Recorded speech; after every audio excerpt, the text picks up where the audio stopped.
Have you been concerned about finding good, healthy dog food? Have you been concerned about finding healthy cat food? Are you wondering if, maybe you should be feeding your furry family member pets something better?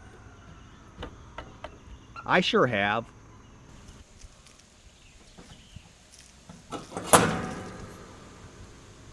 Welcome to Goose Pond Hideout with Rob.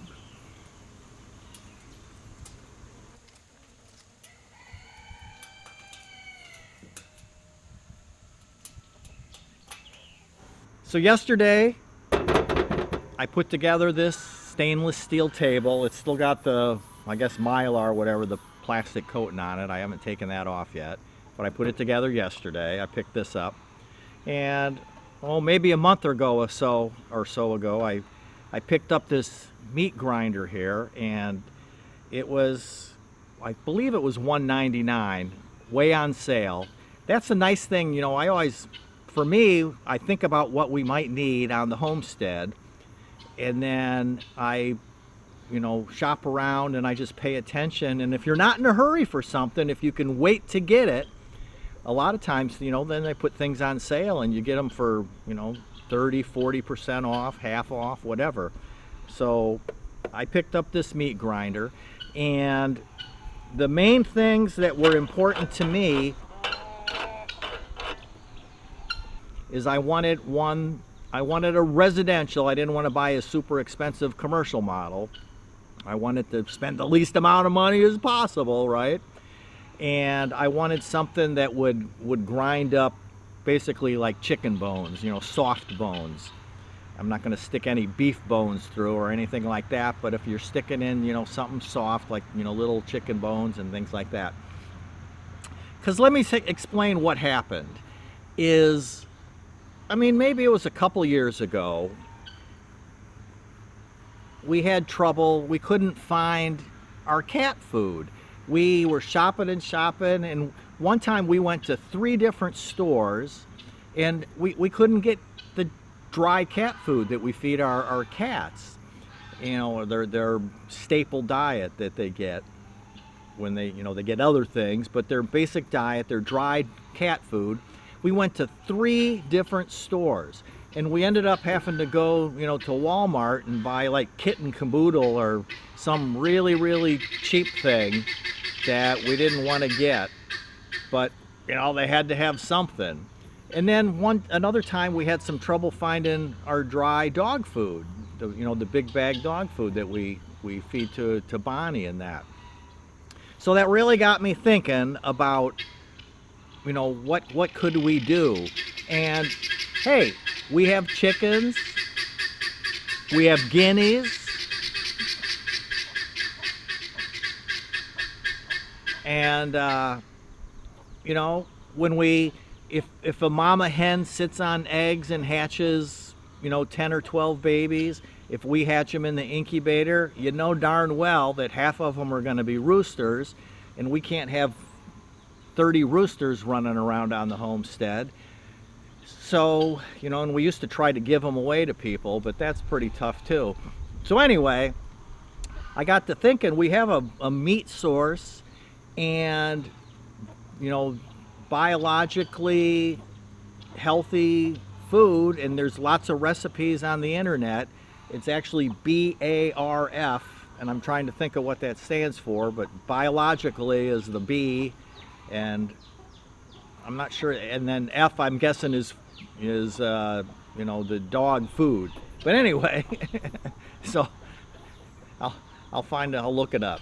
But BARF, so making biologically healthy food. So we'll grind it up, and it'd be good for us too. Is if you're at the store and they got some really inexpensive cuts of meat that are like eating shoe leather, we can grind it up and make hamburger out of it, tenderize it that way. So I think this is going to be a really handy, helpful tool on the homestead. And it's about, homesteading's about being self-sufficient.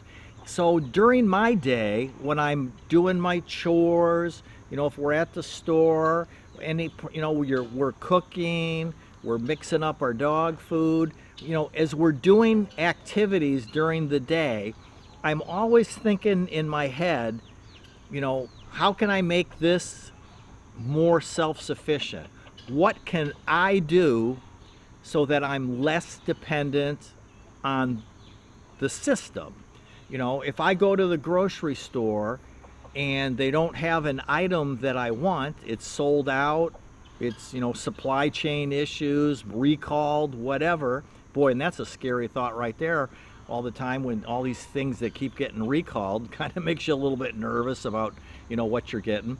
But, you know, whether it's for yourself, your family, for your pets, is, you know, how can I take more control over this activity so I'm less dependent on other people?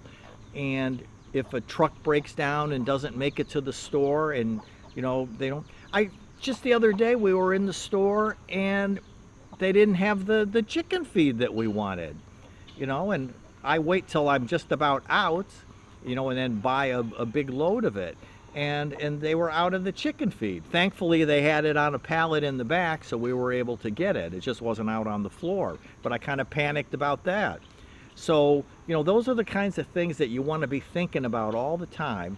That's the way I'm thinking when I'm homesteading, is here on the homestead, guineas, little Daisy's sitting right over there off the camera, is how can you make yourself less dependent on stores and other people and the system, so that, you know, if they don't have anything in stock, that you're going to be able to get it for yourself. And, you know, so that's why I got this stainless steel table, because I'm going to be able to process our chickens and things, you know, on it. And then I'm going to grind it up in this grinder, bones and all, so there's no waste, and, you know, make healthy food for our critters. And it'll be in making healthy food for us too. So, you know, we've got some venison in the freezer that's left over. I was going to bring it out and I forgot it. Sorry about that. You know, some chicken thighs and things. I'm going to be able to just grind that up, and we're going to be able to feed that to our pets. It'll be healthier food. We know where it's coming from. It's not some mystery food on the shelf in the store and you wonder what all those ingredients are that you can't even understand. So you be thinking about that too, thinking about, you know, what you can purchase, so that you'll be more self-sufficient and less dependent on other people.